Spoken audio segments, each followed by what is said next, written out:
Hello दोस्तों, स्वागत है आज की मेरी इस वीडियो में। आज मैं लेकर आ गया हूं आपके लिए वार्षिक परीक्षा 2023 कक्षा 11 रसायन विज्ञान का पेपर। और इसमें मैं पूरा पेपर दिखाने वाला हूं और सभी मोस्ट इंपॉर्टेंट जो क्वेश्चन है उनको मैं हल कराने वाला हूं। और जितने भी क्वेश्चन है बहुत ही ज़रूरी हैं आपके एनुअल एग्ज़ाम के लिए। इनको बहुत ही ज़्यादा ढूंढने के बाद मैं ये पाया हूँ कि इतने क्वेश्चन हैं, उन सभी को आपको हल कराया जाए जिससे कि आपके भी एनुअल एग्ज़ाम में कुछ सहायता हो सके कि कौन कौन से क्वेश्चन आपको आ सकते हैं। तो यहाँ पर वीडियो को शुरू करने से पहले अगर आप चैनल पे नए हैं तो चैनल को सब्सक्राइब कर लीजिए और वीडियो को भी लाइक कर दीजिए और अपने दोस्तों में भी शेयर कर दीजिए क्योंकि उनका भी कुछ फ़ायदा हो जाए इस वीडियो को देख करके। यहाँ पर आप देखेंगे सबसे पहला क्वेश्चन शुरू होता है, न्यूनतम पीएच मान का जलीय विलयन है। तो न्यूनतम पीएच मान यानी सबसे कम जो पीएच मान का जलीय विलयन है वो कौन सा है, इसमें बताना है आपको। यहाँ पर ऑप्शन दिए गए हैं potassium nitrate, caustic soda, sodium cyanide और फेरिक क्लोराइड। तो इसमें आपको बताना है कौन जो है पीएच मान, न्यूनतम पीएच मान का ये आपका जलीय विलयन है। तो न्यूनतम पीएच मान आप सबसे पहले जानते होंगे कि खट्टे पदार्थ जो होते हैं उनका पीएच मान कम होता है और क्षारीय पदार्थों का पीएच मान अधिक होता है। तो इनमें जो क्षारीय पदार्थ हैं सबसे पहले उनका तो पीएच मान अधिक होगा और जो अम्लीय पदार्थ हैं तो यहाँ पर आपको पहचानना है कि HCl जो होता है उसमें क्लोराइड होता है। तो यहाँ पर आपको पहचानने का ट्रिक मिल जाता है कि फेरिक क्लोराइड जो है, यहाँ पर फेरिक क्लोराइड आपका न्यूनतम पीएच मान वाला जलीय विलयन है। फिर आपका दूसरा जो है, निम्न में से किस में इलेक्ट्रॉन बंधुता का मान अधिक। निम्न जो आपको परमाणु दिए गए हैं उनमें से इलेक्ट्रॉन बंधुता सबसे अधिक किसकी है, अधिकतम किसकी है, उसको आपको यहाँ पर बताना है। तो इसमें ऑप्शन दिया गया है नाइट्रोजन, ऑक्सीजन, फ्लोरीन, क्लोरीन। तो इसमें आपको बताना है सबसे अधिक इलेक्ट्रॉन बंधुता जो है वो किसकी है। तो आप जानते होंगे फ्लोरीन जो है सबसे अधिक विद्युत ऋणात्मक तत्व है, लेकिन जब बात आती है इलेक्ट्रॉन बंधुता की यहाँ पर, तब इलेक्ट्रॉन बंधुता के लिए सबसे अधिक जो मान होता है वो होता है क्लोरीन का इलेक्ट्रॉन बंध बनाने में।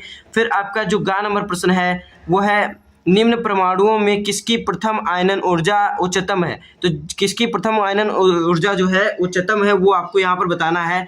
यहाँ पर आपको Rb दिया गया है, रुबिडियम, इसके अंतिम कोष में आपका 1 इलेक्ट्रॉन होता है। फिर सोडियम दिया गया है, इसके भी अंतिम कोष में 1 इलेक्ट्रॉन है। फिर पोटेशियम दिया गया है, इसके भी अंतिम कोष में आपका 1 इलेक्ट्रॉन है। फिर स्कैंडियम दिया गया है, इसके अंतिम कोष में आपका 2 इलेक्ट्रॉन होता है। तो इस तरीके से यहाँ पर इसकी जो आयनन ऊर्जा है सबसे ज़्यादा स्कैंडियम की हो जाती है। फिर भारी जल प्रयुक्त होता है, तो भारी जल किस में प्रयुक्त होता है ये आपको बताना है। तो पहला ऑप्शन दिया गया है कृषि में, फिर दूसरा ऑप्शन है एक औषधि के रूप में, और तीसरा ऑप्शन है एक कीटाणुनाशी के रूप में होता है। फिर चौथा ऑप्शन है नाभिकीय रिएक्टरों के रूप में। तो जो भारी जल का प्रयुक्त होता है वो होता है नाभिकीय रिएक्टरों के रूप में। फिर अंगा वाला जो क्वेश्चन है आपका, चुंबकीय क्वांटम संख्या बताती है। तो चुंबकीय क्वांटम संख्या क्या बताती है आपको इसमें बताना है। तो आकृति मतलब कक्षकों की आकृति को बताता है, कक्षकों के आकार को बताता है, कक्षकों के अभिविन्यास को बताता है, नाभिकीय स्थायित्व को बताता है। तो ये जो चुंबकीय क्वांटम संख्या है वो आपको कक्षकों का अभिविन्यास बताता है। फिर 4 नंबर क्वेश्चन है, निम्न में से सबसे अधिक आयनिक त्रिज्या किसकी होगी। तो सबसे अधिक आयनिक त्रिज्या आपको बताना है किसकी होगी। तो यहाँ पर इसका कार्बन दिया है, कार्बन के ये आपको ऊपर दिया गया है 4 माइनस, यानी कि 4 इलेक्ट्रॉन ये किसी अन्य से लिया है। तो इसके इलेक्ट्रॉन जो होते हैं वो 6 इलेक्ट्रॉन होते हैं और 4 इलेक्ट्रॉन लेने के बाद इसके पास 10 इलेक्ट्रॉन हो जाते हैं। फिर यहाँ पर आपका अगला ऑप्शन दिया है नाइट्रोजन। नाइट्रोजन 7 इलेक्ट्रॉन होते हैं और ये बाद में 3 माइनस लिखा है, यानी कि ये 3 इलेक्ट्रॉन किसी अन्य परमाणु से ले चुका है, इसलिए इसके 10 इलेक्ट्रॉन हो जाते हैं। अंतिम को मतलब पूरे जो इलेक्ट्रॉन है 10 हो जाते हैं। फिर आपका ऑक्सीजन है, इसमें 8 इलेक्ट्रॉन होते हैं और 2 ये ले लेता है। तो सबके पास आप देखते जाइए यहाँ पर 10 इलेक्ट्रॉन होते जा रहे हैं। फिर लास्ट में है Mg में 2+ है, ये इसके पास 12 इलेक्ट्रॉन होते हैं लेकिन 2 इलेक्ट्रॉन किसी अन्य को दे चुका है, इसलिए इसके पास 10 इलेक्ट्रॉन बचते हैं। लेकिन यहाँ पर आपकी जो आयनिक त्रिज्या है वो आपको पता लगाना है किसकी कम है। तो यहाँ पर देखिए आप इसका जो ये होगा आपका नाभिकीय, इसका नाभिक किसका आकर्षित अधिक करेगा इलेक्ट्रॉनों को। तो इसके जो 12 प्रोटॉन अंदर हैं इसके मैग्नीशियम में, तो जो आपके इसमें 10 बचे हैं इलेक्ट्रॉन उनको ज़्यादा पावर से खींचेंगे, शक्ति से खींचेंगे। लेकिन यहाँ पर आप देखेंगे कार्बन, इसके पास 6 ही प्रोटॉन है, 6 प्रोटॉन है, लेकिन इसको 10 इलेक्ट्रॉनों को खींचना है तो कम पावर से खींच पाएगा और इसका कक्ष बड़ा हो जाएगा, इसलिए इसकी त्रिज्या ज़्यादा हो जाएगी, बड़ी हो जाएगी, आयनिक त्रिज्या इसकी ज़्यादा हो जाती है। फिर H2SO8 में S की ऑक्सीकरण संख्या बतानी है। तो H2OS2 और O8 में S की ऑक्सीकरण संख्या क्या है, यहाँ पर आपको बताना है। तो इसका मैं सॉल्यूशन करके अभी दिखा रहा हूँ। इसका जो सॉल्यूशन है यहाँ पर आप देखेंगे तो ये जो H2 है ना हाइड्रोजन, और हाइड्रोजन की संयोजकता कितनी होती है, 1 होती है। और 2 हाइड्रोजन होने के लिए इसके लिए 2 गुणे 1 कर देते हैं। प्लस में S2 जो है इसके लिए S की ऑक्सीकरण संख्या निकालनी है तो S को हम x मान लेते हैं, और 2S होने के लिए 2x कर देते हैं। प्लस में जो O8 है इसके O की संयोजकता कितनी होती है, -2, और 8 होने के कारण इससे 8 से गुणा कर देते हैं, बराबर में 0। फिर 2 यहाँ पर 2 × 1 2 हो जाएगा, प्लस में 2x ऐसे ही रख देंगे। फिर -2 × 8 -16 हो जाएगा, बराबर में 0। फिर इसी तरीके से 2 और -16 में से अगर जब घटाएंगे 2 को तो यहाँ पर -14 बचेगा, 2x - 14 बराबर 0। फिर 2x बराबर में इसको 14 को उधर पक्षांतरित कर देंगे तो यहाँ पर 2x बराबर 14 आ जाएगा, और 2 से इसको डिवाइड जब करेंगे 14 को तो यहाँ पर आ जाएगा आपका x बराबर में 7। तो इस तरीके से इसकी जो आपकी ऑक्सीकरण संख्या है, तो यहाँ पर पहला ऑप्शन दिया गया है +4, ये तो गलत हो जाता है। +5 ये भी गलत हो जाता है। तीसरा ऑप्शन +6 ये भी गलत हो जाता है। तो चौथा ऑप्शन जो आपका +7 है ये आपका एकदम राइट आंसर हो जाता है। फिर आपका 12 नंबर प्रश्न दिया गया है, निम्न में से जो CH3 निम्न में ये जो निम्न है इनमें से CH3O CH2H5 का कौन सा IUPAC नाम सही है। तो आप जानते होंगे ये जो O बीच में लगा होता है इसको ऑक्सो, ये एक क्या है आपका क्रियात्मक समूह है। तो ये इसमें इसके लिए जो नाम बनता है वो होता है एल्किल एल्कॉक्सी, मतलब एल्कॉक्सी एल्केन। इसका जो नाम बनता है वो होता है एल्कॉक्सी एल्केन। तो इसके लिए ये नाम हो जाएगा, पहला नाम दिया गया है मेथॉक्सी एथेन, तो ये एल्कॉक्सी एथेन से मैच करता है ना, तो यही वाला इसका आंसर राइट हो जाता है। अब बाकी सब गलत हैं, मेथिल एथिल ईथर ये भी गलत है, मेथिल एथिल मेथिल ईथर ये भी गलत है, मेथॉक्सी मेथेन ये भी गलत है। अब हम बढ़ेंगे अपने अगले क्वेश्चंस पे, इसका आंसर सही हो जाता है मेथॉक्सी एथेन। तो चलिए आगे को क्वेश्चन हम हल करते हैं। तो यहाँ पर आपको दूसरा प्रश्न दिया गया है, ये आपका लॉन्ग आंसर से स्टार्ट हो चुके हैं। यहाँ पर आपके टिक द करेक्ट जो थे वो खत्म हो चुके हैं, और इस तरीके से यहाँ पर दूसरे का आयनन एंथैल्पी को समझाइए। आयनन एंथैल्पी क्या होती है उसको आपको समझाना है। और यहाँ पर विभव कटा है, यानी कि आयनन विभव या फिर आयनन विभव भी होता है, आयनन एंथैल्पी को ही आयनन विभव भी कहते हैं, इसीलिए यहाँ पर विभव लिखा था लेकिन उसको मैंने काट दिया, अलग कर दिया है।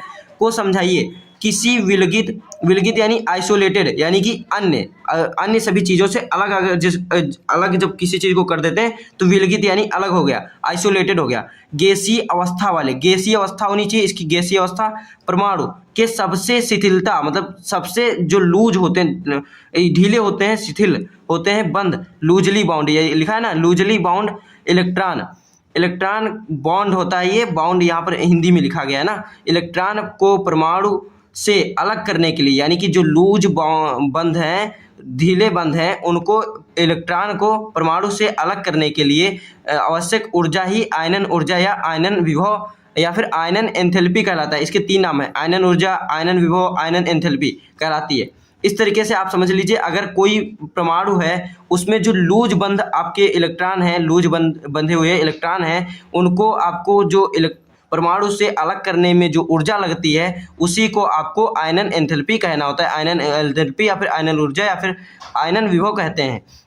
फिर आपका दूसरा प्रश्न है पाई बंध को उदाहरण देकर समझाइए। तो पाई बंध क्या है उसको आपको उदाहरण देकर समझाना है।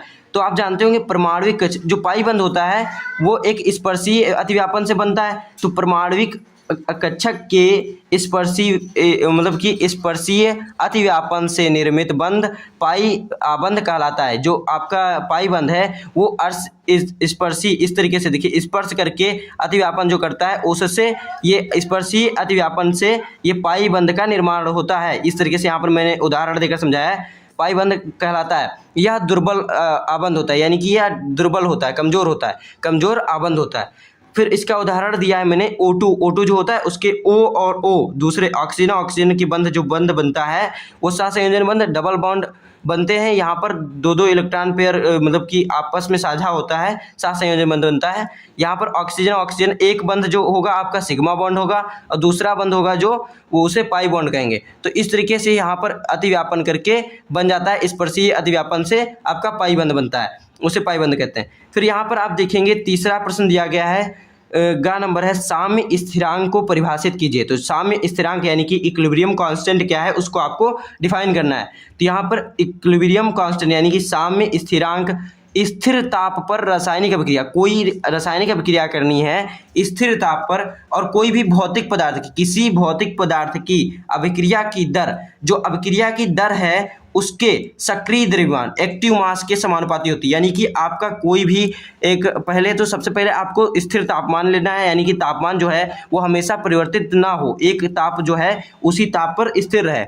स्थिर ताप रासायनिक अभिक्रिया किसी भी भौतिक पदार्थ की अभिक्रिया की दर उसके सक्रिय द्रव्यमान, यानी कि उसका जो सक्रिय द्रव्यमान है एक्टिव मास कंसंट्रेशन है उसका, जो उसी से के समानुपाती होता है। ये जो आपकी साम्य स्थिरांक है किसके समानुपाती है? तो एक्टिव मास के, किसी भी भौतिक पदार्थ की अभिक्रिया की दर उसके सक्रिय द्रव्यमान के समानुपाती होती है। तो यहाँ पर मैं उदाहरण देकर भी नीचे समझाने वाला हूँ, यहाँ पर आप देखिएगा, फिर आगे दिया गया है इसके, और अभिक्रिया की दर उसके अभिकारक पदार्थों के सक्रिय द्रव्यमान के गुणनफल के समानुपाती होता है। ये जो आपका ये है अभिक्रिया की दर उसके अभिकारक जो है, यानी कि जिनसे आपका प्रोडक्ट बनेगा, जिनसे बनेगा अभिकारक पदार्थों के सक्रिय द्रव्यमान, उनके पदार्थों के सक्रिय द्रव्यमान का गुणनफल के समानुपाती होता है। तो यहीं पर वो समानुपाती लिखा है किसके? एक्टिव मास के, और किसके? उनके गुणनफल के समानुपाती होता है। ये जो आपके एक्टिव मास होंगे, मतलब कि दो कोई भी रिएक्टेंट होंगे यानी कि अभिकारक होंगे, उनके जो आपके एक्टिव मास होगा उसका जो गुणनफल होगा उसके समानुपाती होगा क्या? साम्य स्थिरांक। तो वही माना स्थिर ताप पर एक उत्क्रमणीय समांगी इस अभिक्रिया निम्नलिखित है। तो क्या अभिक्रिया है? ए बी सी डी, आपको ले लेना है अभिकारक और उत्पाद। तो ए बी मान लीजिए अभिकारक थे, सब गैसीय अवस्था में यहाँ पर लिए गए हैं, अभिकारक उत्पाद थे, मतलब ए बी उत्पाद अभिकारक हैं और सी डी जो है उत्पाद हैं। तो यहाँ पर इसका सक्रिय द्रव्यमान जो होगा concentration of A, concentration of B, concentration of C, concentration of D, इस तरीके से आपका सक्रिय द्रव्यमान हो जाता है। फिर आर एफ यानी कि रिएक्शन जो है, reaction forward direction, F forward direction समानुपाती है किसके? ये आपका कंसंट्रेशन ऑफ ए यानी रिएक्टेंट जो अभिकारक है उसका, और कंसंट्रेशन ऑफ बी, दोनों के गुणनफल के समानुपाती है क्या? साम्य स्थिरांक है। तो इस तरीके से इसको इस तरीके से लिख दिया जाता है। ये जो समानुपाती है इसका चिन्ह हट करके ये कांस्टेंट, ये के एफ में बदल जाता है। इसी को कहते हैं यहाँ के एफ अग्र अभिक्रिया का स्थिरांक है। तो आपको साम्य स्थिरांक जो यहाँ पर है वो ये इसकी परिभाषा हो जाती है। इस तरीके से मैंने उदाहरण दे करके समझा दिया है। तो यहाँ पर अब आपका चौथा प्रश्न दिया गया है, घ नंबर है, और जल की अस्थायी एवं स्थायी कठोरता के क्या कारण हैं ये आपको बताना है। यहाँ पर जल की स्थायी कठोरता क्या है और जल की अस्थायी कठोरता क्या है इसके बारे में बताना है। तो यहाँ पर ये क्वेश्चन जो है आपके बोर्ड एग्जाम, मतलब कि ये जो आपका एनुअल एग्जाम है उसके लिए बहुत ही इंपॉर्टेंट है, और ये शायद मेरे स्कूल में जो है इसके बारे में हिंट भी दिया गया था कि ये आपका जल की अस्थायी और स्थायी कठोरता के बारे में आपके पेपर में कुछ क्वेश्चन पूछे जा सकते हैं। तो इसके लिए मैं ये क्वेश्चन ढूंढ के लाया हूँ, ये इंपॉर्टेंट क्वेश्चन है। वैसे तो सभी क्वेश्चन जो है सभी इंपॉर्टेंट ही मैंने खोज के लाया है। तो यहाँ पर आप देख लीजिए अस्थायी कठोरता क्या है। अस्थायी कठोरता जल में कैल्शियम तथा मैग्नीशियम के हाइड्रोजन कार्बोनेट की उपस्थिति के कारण होता है। किसके कारण होता है? कैल्शियम तथा मैग्नीशियम के हाइड्रोजन कार्बोनेट की उपस्थिति के कारण होता है। कैल्शियम तथा मैग्नीशियम के हाइड्रोजन कार्बोनेट की उपस्थिति के कारण होता है। इसे उबालकर दूर भी किया जा सकता है। यानी कि ये जो आपकी अस्थायी कठोरता है, इसको अगर हम इस अस्थायी कठोरता जो जल की है उस जल को अगर हम उबाल देते हैं तो उसकी कठोरता जो है वो दूर हो जाती है, यानी कि हट जाती है, खत्म हो जाती है। और स्थायी कठोरता क्या है? स्थायी कठोरता जल में विलेयशील कैल्शियम तथा मैग्नीशियम क्लोराइड तथा सल्फेट के रूप में घुले रहने के कारण होती है। यहाँ पर भी आपका कैल्शियम तथा मैग्नीशियम था, लेकिन उसके आगे आपका हाइड्रोजन कार्बोनेट की उपस्थिति थी। लेकिन यहाँ पर कैल्शियम तथा मैग्नीशियम क्लोराइड तथा सल्फेट के रूप में घुले रहने के कारण होती है। यानी कि अगर कैल्शियम तथा मैग्नीशियम क्लोराइड तथा सल्फेट के रूप में घुले रहने के कारण होती है इसकी स्थायी कठोरता। फिर आपका आ जाता है पांचवा प्रश्न जो है, क्षार धातुएं प्रकृति में क्यों नहीं पाई जाती हैं। तो क्षार धातुएं प्रकृति में क्यों नहीं पाई जाती हैं ये बताना है आपको। क्योंकि यहाँ पर बहुत अधिक अभिक्रियाशील के कारण, क्षार धातुएं जो होती हैं वो बहुत अधिक अभिक्रियाशीलता के कारण क्षार धातुएं प्रकृति में मुक्त अवस्था में नहीं पाई जाती हैं। जो ये क्षार धातुएं बहुत ज़्यादा रिएक्शन करती हैं, कोई भी चीज़ मिलता है इनको उससे रिएक्शन करने लगती हैं, इसके लिए ये प्रकृति में ये आपके मुक्त अवस्था में नहीं पाई जाती हैं। और फिर आपका जो तीसरे का नंबर प्रश्न है, ये है मोल की अवधारणा को संक्षिप्त में समझाइए। तो मोल की अवधारणा क्या है, उसको आपको संक्षिप्त छोटे में ही समझाना है, ज़्यादा बड़ा नहीं करना है इसके लिए। तो आपको मोल की अवधारणा क्या है उसको समझाना है। तो मोल की अवधारणा एक मोल पदार्थ की वह मात्रा, यानी एक मोल पदार्थ की वह मात्रा है जिसमें उतने मौलिक गुण अभी जितने होंगे वो बताया जाएगा। उतने मौलिक कण परमाणु हों जिसमें 12 ग्राम कार्बन 12 समस्थानिक, जो कार्बन 12 समस्थानिक है उसके 12 ग्राम में परमाणुओं की संख्या को ही एक मोल कहते हैं या फिर मोल कहते हैं।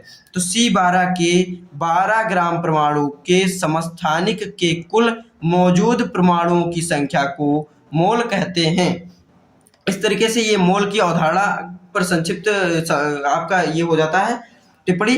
फिर यहाँ पर आप देखेंगे पाउली का अपवर्जन का नियम जो है, पाउली का अपवर्जन नियम वो क्या है, परमाणु में उपस्थित किन्हीं 2 इलेक्ट्रॉनों की चारों क्वांटम संख्याएं समान नहीं होती हैं। ये आपका पाउली ने बताया कि जो परमाणु है उसमें किन्हीं 2 इलेक्ट्रॉनों की चारों क्वांटम संख्याएं जो हैं वो समान नहीं हो सकती हैं। इसी सिद्धांत के अनुसार किसी कक्षक में इलेक्ट्रॉन की अधिकतम संख्या 2 होती है। किसी भी कक्ष में, इसी नियम के अनुसार किसी भी कक्षक में इलेक्ट्रॉन की अधिकतम संख्या 2 होती है। इन्हीं के नियम की वजह से ये हमें पता चला है। अब हम देखेंगे अगला क्वेश्चन।